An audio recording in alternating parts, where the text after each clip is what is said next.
Well, here we are back again. Monday Night Football preview, folks. Welcome to this episode 10 of Birds of a Feather. Your girl, AJ, the Suburban Princess here. Here to get you revved up for what is going to be a very exciting next couple of days before the Monday Night Football rematch of the Philadelphia Eagles and the Washington Redskins. Hopefully it will be a sweep because the Lord knows the Eagles need at least a 3-1, 3-2, or a 3-3, but I prefer a 3-1 split with the division. I can only see them honestly losing one of the divisional games against Dallas. I cannot see them losing to the Giants again or losing to the Skins again. But honestly, with the Skins, like I said, they're one of those teams. I just don't know which ones are going to show up. I just don't know which teams are going to be awake. But I already know that the Giants are dead, so I'm not worried about seeing them again. And at this point, I think only Dallas is going to be the liability. But the good news is when they play them on Monday, it will be without cornerback Josh Norman, which I just read on Twitter. And I'm very excited because even though he's very injured with a punctured lung and rib issue, there's no way in hell that he wouldn't probably re-injure himself playing this team because they are on a high. They are on a momentum. They've had 10 days of rest. Now, hopefully that won't translate into laziness or rustiness. Hopefully it'll just make them more amped because they'll be, they'll have soaked in their Epsom salt long enough and they'll have gotten all their massages and their chiropractic visits and whatever else they do, gotten their sleep back, whatever they do on their off time, to rejuvenate themselves come Monday night. And it being a primetime game, they have plenty of time to get a good power nap in between to be more than awake, to be ready to whoop some Redskins ass. And once again, I have to promote Birds of a Feather being one of my favorite experiments that I have done this year. I didn't think I was going to want to do a podcast because I feel like everybody and their mother is doing a podcast and it really doesn't mean anything because you don't even know if anyone's listening.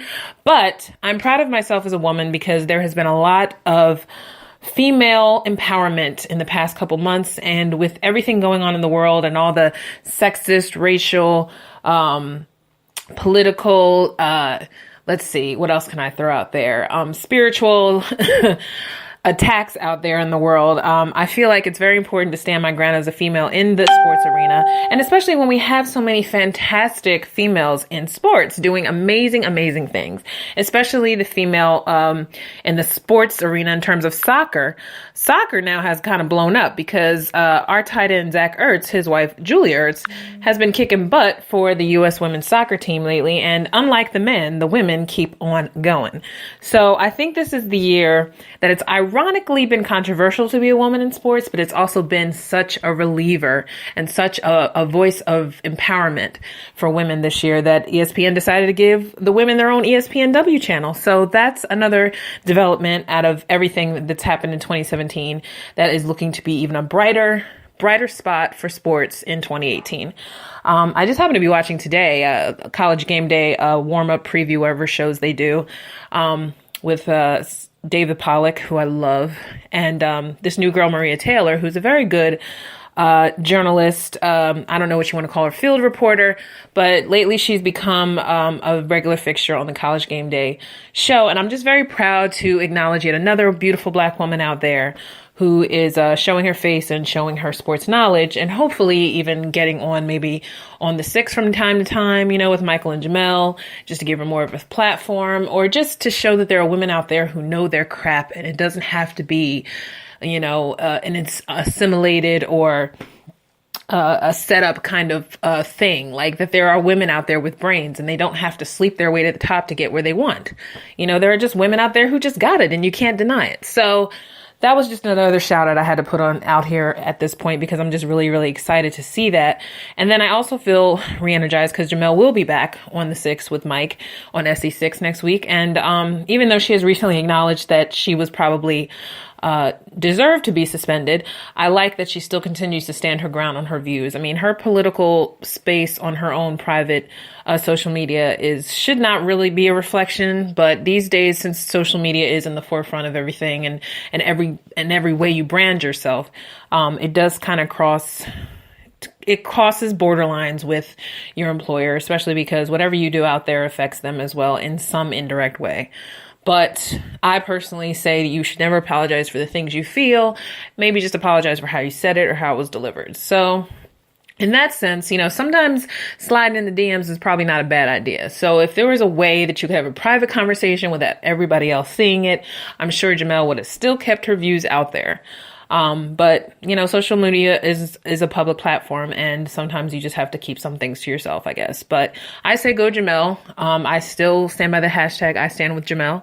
I stand with any woman who speaks her mind, especially now with their onslaught of all the hype still boiling over from the Harvey Weinstein scandal, and all the latest actresses who have come out and stated their experience with this very sexist, very egregious error in a career choice that this dude Harvey Weinstein has embroiled himself in. Lupita Nyong'o was the latest actress who said that she had an experience in his room or in close quarters, that basically he put himself out there in a very aggressive way. And I feel bad that she was the only one who seemed to get the immediate lash from him, saying that he didn't recall that such thing, but everybody else who was not black, he did not say a damn thing about. So again, we go back to the issue of, is it just too much of a good thing if a black woman is involved in a scandal? Is it too much of anything to say as a woman that you can't put up your hands and say, I've had enough, that I'm allowed to say I had enough? Even if it meant that you thought your career was going to end, sometimes you just have to be willing to sacrifice some things. And I don't think half of these people would be speaking out if they weren't trying to show an ounce of integrity or dignity. Sometimes it's not even about, it's really not about making friends, keeping up appearances, trying to save face. It's really just about getting yourself being able to look at yourself in the mirror and just say, you know what, I did the right thing, and I couldn't do that either if I was someone named Lupita who felt like, I'd rather get movie deals and get Oscars, when honestly, all that stuff honestly has proven time and time again, it means absolutely nothing. It may be the kind of the icing on the cake of your career, but to me, it does not make your career, because sometimes usually the Oscar is the kiss of death for some actresses. They usually never get a good part again. And so if you don't win one, if you're nominated for one, either way, you're blessed. So if anything, I've learned that we as women have taken quite a hit this year in so many different arenas. And it's almost to the point where it's gotten really desensitizing to hear about anything that is detrimental to a woman's well-being. It's almost like an everyday occurrence now, to the point where it shouldn't be a desensitized issue, but it is, because it seems like it's happening more and more every day, and it seems like more and more that it's getting exposed. You realize how long it's been since we've honestly put up with this stuff and just never questioned it, which is sad. I mean, everyone thinks that it means if I speak up, then I'm going to get in trouble. If I speak up, I'm going to lose my job. If I speak up, then everyone's going to hate me. And sometimes it ends up not being as bad as you think it's going to be. And sometimes that's why it really would help if everybody in this world just had a freaking conscience, or a sense of, some sense of a purpose outside of themselves that would make them just come back to life and say, you know what? So what? So what? I have my dignity. I can sleep at night. I don't have a guilty conscience. That's all I care about. I have to have some self-preservation. But again, I digress. I did this episode simply because I wanted to hype myself up, because I'm obviously already hype, but it's just showing to me how Philadelphia sports in general is starting to get a facelift, probably the facelift we desperately all needed, because not only is hockey back in swing as of this week, the Sixers played 2 games and they lost both, but it's still exciting to watch this team develop. Now you have all your main players, all the names that have been dropped in the past year that have not been on the floor together are now together. And yes, it is still a little bit of a mold of jelly that hasn't formed yet. But I do see a hell of a lot of growth. And by 2018, this team is going to be so in sync with each other. It's going to be ridiculous. There's no way that this team does not at least get 45 to 50 wins total for the year out of 82 games. I find it hard to believe that they at least can't win half of a total number of season games. So, and I think it'll eventually start to trickle down, just like the Eagles have slowly started to get this kind of notoriety that they deserve. And it's only because us fans can see a true product out there, which we haven't seen in like 10 years.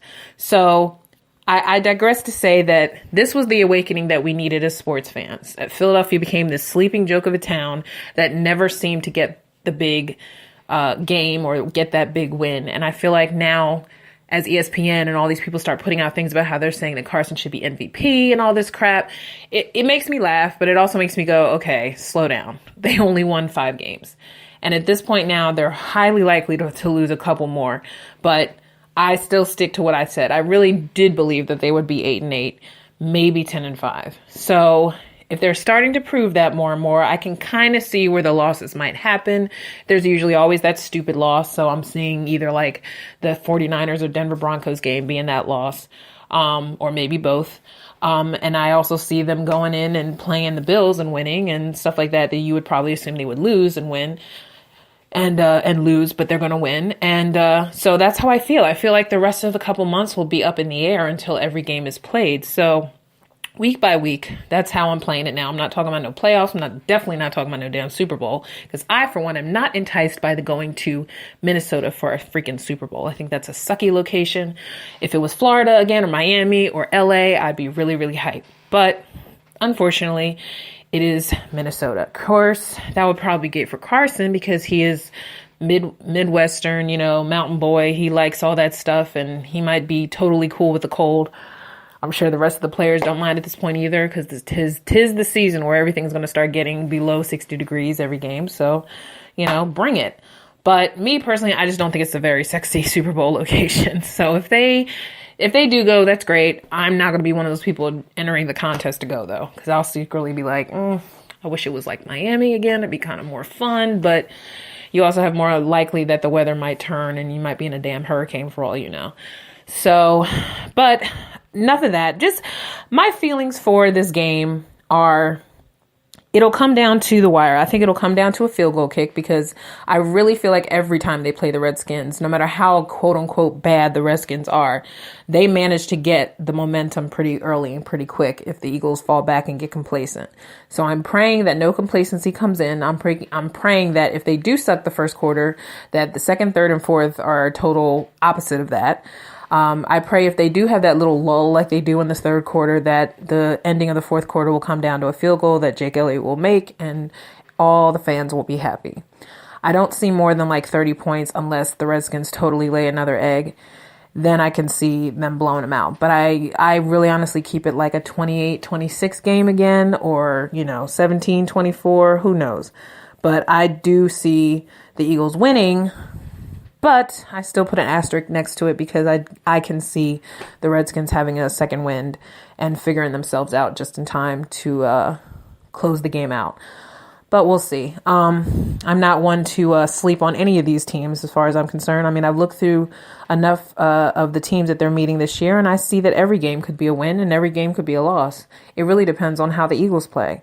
They are the masters of their destiny. And I heard that quoted many times lately. And I think that is very, very true. Doug is on the precipice of even being a very good coach or a numbskull of a coach that I can't wait to get out. Still holding on to the Gruden dream that he'll come from Monday Night Football commentating and come back to Eagles coaching. That would, to me, be the only person next that I would want as a coach if the Eagles did decide to move on from Doug Peterson would be John Gruden, because I can't see any other coach that would honestly get the team like the Eagles, unless they really had that experience before. So, and I feel like at this point, the Eagles are kind of an elite type of product that only people who have been in Philadelphia or have played enough in Philadelphia to understand how they work. I don't think any other coach would really have the patience, would really have the know-how to understand how the city and what they want to see in our players will work. So, but I do say that I'm very optimistic on the defense side, because now that you're hearing that Ronald Darby is practicing lightly again, which is good, I would expect to see him back in November, if not early December. And the Sidney Jones rumors keep flying, so I assume that means he's good enough that they feel like they can even start him practicing for real, and then maybe practicing with contact by like Turkey week or whatever. But if Sidney Jones does play before 2018, I will be highly shocked. I don't think he needs to play a lot of reps. He could just play, I don't know, they could test him out for like half a quarter or something and then eventually edge him in like they do preseason, and just, maybe by that January Cowboys game, he can go full tilt. So we'll see. I mean, granted, if the Eagles know they're heading toward a postseason, then I would assume that you would see Sydney definitely in the postseason. So that is a goal too for the Eagles to get all their drafted players playing well, and maybe even Donnell Pumphrey in there, Donnell Pumphrey. Maybe he'll even get a chance if one of the running backs, goes downhill, or God forbid if the Eagles do get in postseason and Sproles can come back and play a couple bit, that'd be great. So I don't see anything else really knocking this team down. I mean, other than just keeping Carson upright and making sure the ends are protecting him, which is always, an iffy situation. I mean, who the hell thought that Aaron Rodgers would go down so quickly, with his broken collarbone, or, and there's a lot of players even in the NBA that are going down early, with the most gruesome ankle twisting besides Ronald Darby's ankle twisting. Gordon Hayward of the Boston Celtics losing his whole season because he broke his ankle and messed up his tibia or fibula, one of them, tibia. But either way, it just shows you how quick, within an instant, your career can go if you're not being safe, if you're not taking precautions, if they're not conditioning themselves properly. Your whole season can go up in flames. And the Saints maybe are starting to get another win, but especially now that Adrian Peterson has left them and now gone to the Cardinals, and now the Cardinals picked up a second win, you just never know who's going to be the last team standing at this point, because you got to re-energize teams and then you got deflated teams. With Deshaun Watson in Texas now, and he's starting to blaze a trail as a rookie QB, and then Trubisky still finding his way in Chicago, but looking somewhat impressive for the most part. Next year and then the years after that, if the NFL doesn't totally drastically change by then, a lot of these rookie quarterbacks are looking to be very, very, very stable starters for the time being. So, next year's draft in Dallas to me won't be that big of a draw. I mean, I don't think any of the Eagles have any really good early picks for next year's draft. So the fact that they decided to give Dallas, Texas, the NBA draft for next year, the NBA, NFL draft for next year, I'm not exactly excited either way, because I look at it like we pretty much got most of the best picks. So, and what better to have it in your own city.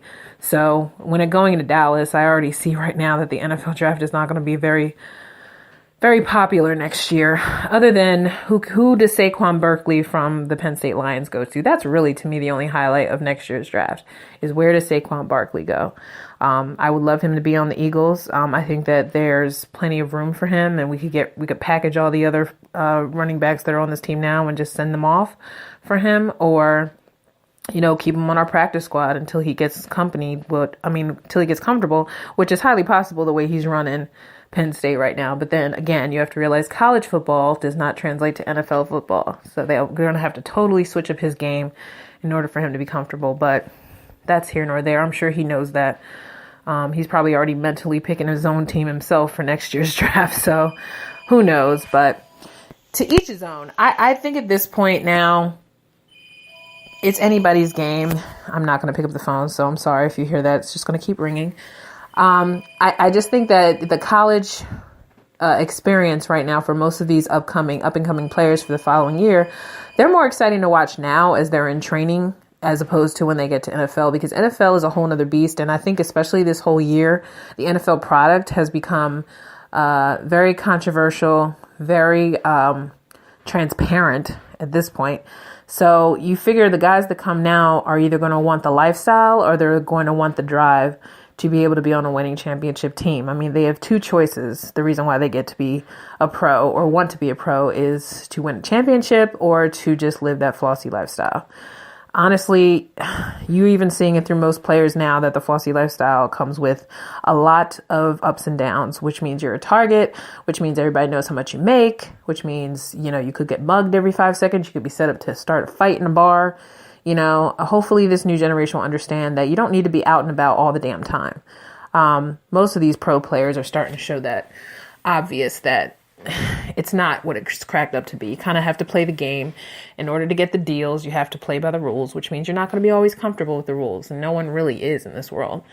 I'm a fan. I'm for one a fan of players who play it smart. They know when to show up. They do charity sometimes without having to be, ushered to do it. There's a lot of guys that just give away their money just because they don't feel they deserve it. And that's wonderful. I hope there's a lot more philanthropists and humanitarians coming out of this new class of sports, because they realize just flossing and bragging and living a lifestyle is boring. It doesn't really mean anything. And I understand those who come from nothing. I understand the desire to want to spend. Trust me. I struggle day to day with my little salary trying to save money, and I'm not very good at it, but I strive every day to be better at it, because I know that tomorrow I could lose my job. My source of income could be totally gone. I've spent that lifestyle 5 months, and it was very uncomfortable. But it humbled me. And I think that what I hopefully will see in this next generation, with so much new technology, so many more ways of trying to get players, quote unquote, paid, it's very easy to be distracted. And I just hope that, this new generation that comes out every year and the year after that will just learn that the NFL shouldn't really just be about, this is where I put up my feet and just chill. It should be like, this is where I'm really going to have to work hard at it, because I want to build up enough of clout and, bank to invest and have money still in the long years when I'm, in my retirement. So, hoping guys can see the forest from the trees and not get caught up in the flossing, because flossing is so out. Nobody needs to floss anymore. And with social media, everybody can be a freaking star. So what do you need to floss for? What I'm looking forward to in this game, besides the fact of it being Monday night and already being totally exciting, I'm obviously looking for the Eagles to come out and be 6-1. So that's the main goal. But I'm also looking for the Eagles to not burn out so quickly, and then by fourth quarter, you're grabbing your heart, clutching your pearls, because you think they're about to lose it. They've been doing so good at home that it's going to be very deflating if they lose at home. But again, it'll happen at some point. I think just right now, it's a nice little curve to kind of ride, a wave to ride until the bye, because after the bye, who knows what's going to happen. At that point, they just want to link up or clinch home field advantage so that they really don't have to work as hard, and they don't have to play the main guys too long, so that they're very prepared for a postseason. I always pray every year that I work that there's going to be a postseason, and I still do. But that's here nor there. You can't control the odds, but I feel like this is a different team. And I read a quote from Carson, actually, I think this morning, that said that he feels like this team is wired differently. So I think that's why there's nothing but good potential for them to keep succeeding. They have to want it. And I believe every team, it'll show whether you want it or not in your effort. So, but moving on to the other teams, the Flyers so far have proven that they're going to take a while to get together and gel and be consistent. But with the highs and lows they've already had in their few games, I do think the Flyers fans will be just as engaged as Sixers fans will be in this new team. Ben Simmons has become a hot topic, specifically also because last night Joel Embiid didn't have his best showing. A lot of people are saying because he was healing from his knee surgery earlier in the part of the year, he's kind of out of shape. And they're thinking maybe the time restrictions is also eliminating him really being able to really heal and condition himself consistently so that his stamina can be there. But he just didn't seem like he really was in sync at all Friday night. And Ben was, and that was good to know. And then it was also good to know the rookie Markelle Fultz came through on his free throwing, because his free throw was atrocious for the first 2 games plus a preseason. So Ben as well seems like he's working on his free throwing. I just feel like I'm one of the few people who really think free throwing is important, because, or should I say foul shots, because I do feel like that could be the 2 points that you may need in the last 2 seconds that you can't get a basket or buy a foul at that point towards the end of the game. So to me, the rebounding, yes, I hear people say the defensive part of the team, of the Sixers, is the weakest part of their game, and they can get better. But rebounding is important. Yes, I understand that now. But I just also think that sloppy, foul shot throwing is basically the thing that angers me, because I feel like it's such a simple part of the game is a foul shot. So if you can't get your head together, your strength up to do that too much, then I think you need to sit on the bench. I like the fact that Coach Brett Brown is probably most likely going to rotate a lot of the guys off the bench too, especially when he feels like maybe he can see that their legs are starting to give out. I think Dario is going to come off the bench helping out really well. He may have had a kind of a fishy game the past couple games, but I think, again, that's a matter of just getting his legs under him. You know, maybe one night Brett will actually start him and not, have him on the bench and then have Embiid come from the bench. There's no way that they can't improve as a team. So I think if anything, he just has to figure out what guys are the strongest in the first part of the game and what guys are the strongest at the end of the game so they can not win and lose in the same game. Like, they can win one half and lose the other half. Like, they should be playing all 4 quarters. So I'm not worried about Embiid at all. I think that his stamina is low. I think he just needs to get himself back into a rhythm. So I'm sure tonight when they play the Raptors, there might be a little bit more energy. One, because they're sitting Embiid tonight. And I think that the fact that it was a back-to-back game, they don't want to stress his knee out or his ligaments. And especially because he also didn't perform very well last night. He did get a dunk in from a pass from Markelle Fultz, actually. So, and I can see Markelle is starting to get comfortable. I mean, yes, he's young and he's not as tall, so he's going to get a lot of his layups, blocked. But eventually he'll have to learn the trick to get around it because they can't all figure him out that quickly.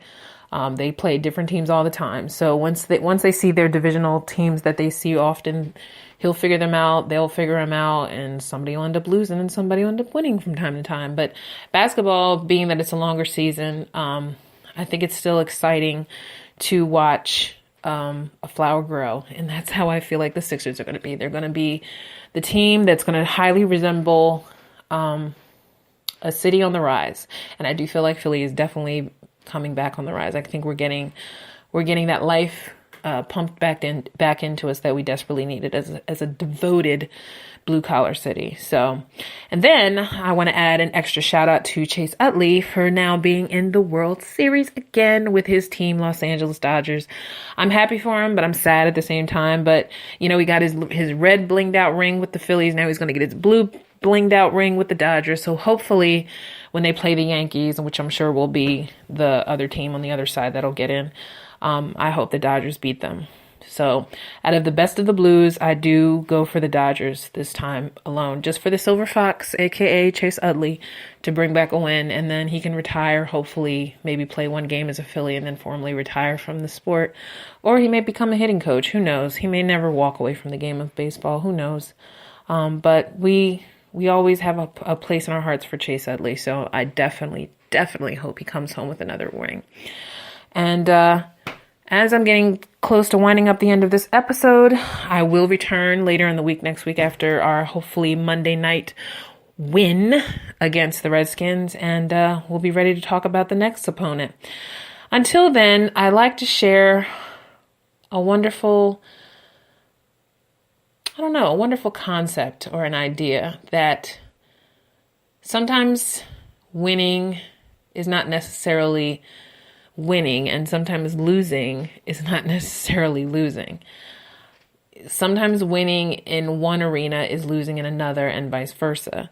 So I think if we look at certain situations in sports and kind of almost draw the metaphor to life, you realize that you kind of never really lose in life. Because if you change your perspective, there's nothing but good that can come out of a situation and how horrible it is. So try every day to just apply winning and losing aspects to your life and not try to hold the meaning of each word so heavily. You win, you lose, potato, patata. Each day becomes another new day. And I want to add this last anecdote is I really don't think that it'll be the end of the world if the Eagles do lose Monday and if the Sixers don't go to the playoffs. I really feel like, if anything, it should show the world that the main aspect, especially what I learned today at my job, or not today, this week in one of the meetings we had at my job, was that teamwork is more of a wonderful facet to creating great products than winning or losing. I think that the more that you all collaborate and work things out, to me, there's nothing but rewards that can come out of that. And sometimes that's the winning in itself, just working and getting along and moving about your day. So clear your head. Don't take things too seriously. Have a great rest of your weekend. Thanks for listening to AJ Suburban Princess, AJ Radio Caller at AOL, Girly Virgo 78 on Twitter. and AJ Radio Caller on IG as well as Facebook. And you enjoy the rest of your weekend. Go Birds, go State, go Temple, and enjoy your weekend, guys. Birds of a Feather will be back in the next episode next week. Peace out.